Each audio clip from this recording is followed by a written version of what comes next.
श्रीराम समर्थ. सद्गुरू श्री ब्रह्मचैतन्य गोंदवलेकर महाराज यांचं प्रवचन. 5 डिसेंबर. नाम सहजपणे येणे याचे नाव अजपाजप.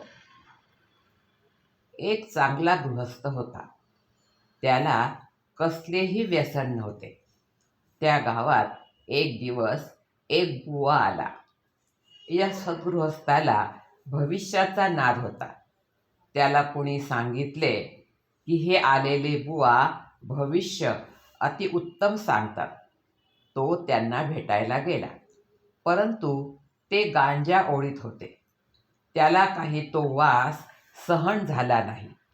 तरीही भविष्य ऐकण्यासाठी म्हणून तो एका कोपऱ्यात बसून राहिला. असे बरेच दिवस गेले.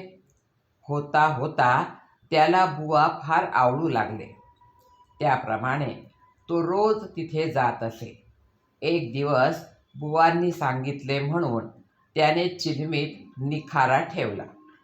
दुसरे दिवशी फडके ओले करून दिले. पुढे त्याला एकदा बुवांनी सांगितले म्हणून त्याने एक झुरका घेऊन पाहिला आणि हळूहळू सवयीने तो इतका तरबेज झाला की त्याने गांजा ओढण्यात गुरुलाही मागे टाकले. असा हा संगतीचा परिणाम फार मोठा होत असतो.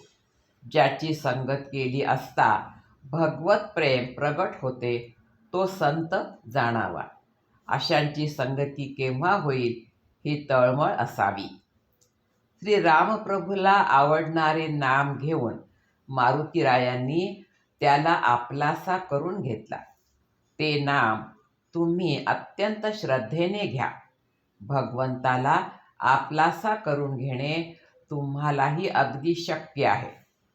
नाम कोठेही घ्या, कोणत्याही वेळी घ्या, कितीही हळू घ्या, पण ते श्रद्धेने घ्या, म्हणजे ते भगवंतापर्यंत खात्रीने पोहोचू शकेल. परमेश्वराच्या प्राप्तीसाठी प्राणायाम, योगासने इत्यादी साधने सांगितलेली आहेत, परंतु त्याहून जास्त महत्त्वाचे म्हणजे भगवंताची सहज भक्ती. भगवंताचे नाम सहजपणे येणे याचेच नाव अजपाजप होय. हा भक्तीचा प्रकार अत्यंत श्रेष्ठ आहे. यात मीपणाचा शेवट आहे. मीपणा जाणे हीच भगवंताशी खरी अनन्यता होय. भगवंताची पूर्ण कृपा म्हणजे भगवंताशी एकरूपताच होय. परमार्थ म्हणजे आपली सहज अवस्था झाली पाहिजे आणि तशी व्हायला अंतरंगाची ओळख करून घ्यायला पाहिजे, म्हणजेच अंतर्मुख बनायला पाहिजे. भगवंताच्या नसतेपणाने उठलेले वारे म्हणजे काळजी होय. मनुष्याच्या सर्व दुःखांवर, आजारांवर आनंद आणि समाधान हे खरे औषध आहे. जो सदा चरणात आणि भगवंताच्या नामात राहतो त्याला हे औषध सहजी लाभत असते. या औषधाचा परिणाम नकळत आणि सहजी होत जाऊन तो शेवटपर्यंत टिकून राहतो. आनंदमय राहण्याकरता भगवंत हवा. भगवंताकडून येणारी शांती हेच समाधान होय. मन आणि भगवंत यांना जोडणारी साखळी म्हणजे नाम. या नामात आपले सर्वस्व गुंतवले तर आपल्याला भगवंतापर्यंत सहज जाता येईल. आजचे बोधवचन.